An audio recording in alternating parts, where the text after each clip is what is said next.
Today I'll be reviewing Amazing Spider-Man number 688. Now, it's actually a really good issue. Now, this is the beginning of a Lizard arc, which is not surprising since he's coming out in the movie, but this is an interesting Lizard arc. There will be spoilers in this, so I'll give you about 5 seconds to back out. Alright, good. So, how this issue starts off is you can see it says now, so obviously this is kind of like a back and forth flashback issue, and you can see Spider-Man fighting the Lizard. Now he's beaten up, torn to pieces, bitten, getting flipped around the room, and he's just going crazy trying to fight the Lizard. He says he's not going to stop because he doesn't want more people dead, and then it flashes back to a few hours ago where it shows Peter Parker at kind of like a party thing, and these scientist dudes are pretty happy because supermodels are asking them out because they saved the world and stuff. And so Peter's kind of like, whatever.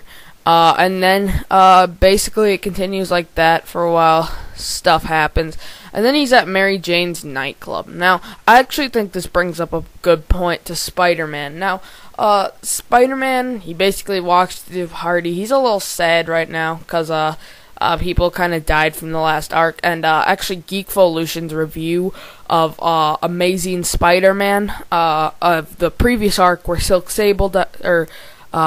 Sable dies, I find interesting. He said that Peter Parker didn't show much emotion for him, but that isn't very true because in this story he tells Mary Jane that there will be a no killing rule, and Mary Jane's like, that's the dumbest thing you ever said. Now, I don't really like how the person here draws Peter, I just want to throw this out, but I love how they draw Mary Jane very reminiscent of the first drawing of Mary Jane where it's like, you face it, tiger, you hit the jackpot. That one, that's what I do like that, cause yeah, I just really prefer that over some of like the later drawings of her, a little less modern, but that's fine. But pretty cool. Their interaction, and apparently she hangs out with Carly too, who also knows his secret identity they talk about, and Peter thinks this will spell trouble for the future.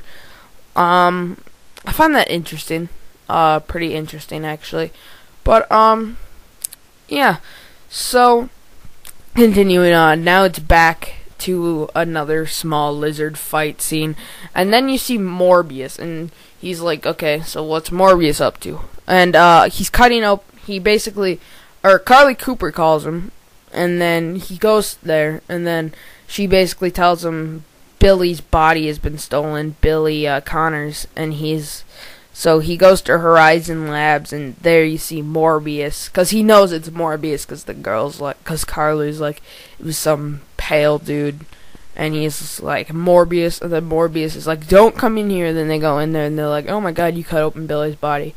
So Peter's pretty pissed, but doesn't want all the work to go down for nothing, so he takes the little anti-lizard formula that Morbius perfected apparently in like half an hour, because when you think about it, Carly Cooper called him right away, and that probably they found out 20 minutes after, he found out 10 minutes after, so that's 30 minutes, and then he goes over there, which is probably another 10 minutes, and then he goes in, that was probably another 10 minutes. So it was like an hour later, and he already has the perfect lizard formula. I find that to be a little funny. But, anyway. Then they fight the Lizard. They stop him, and finally they say, welcome back, Kirk, because they, defeat him, and he turns back into Kirk. And he kind of is like, yeah.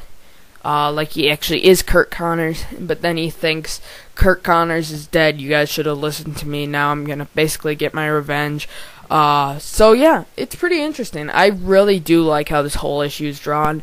And if you're not much of a comic reader and more of a collector, and you just love this cover, because this cover is just, I believe, one of my favorite. Like, I could see something like this, of course, a little less gory and stuff, going down in the Silver Age. This just really reminds me of a Silver Age cover, so bravo for that cover. It's very cool. I think this issue's done grade A quality. Overall, I'm gonna have to give this issue a probably again 9 out of 10.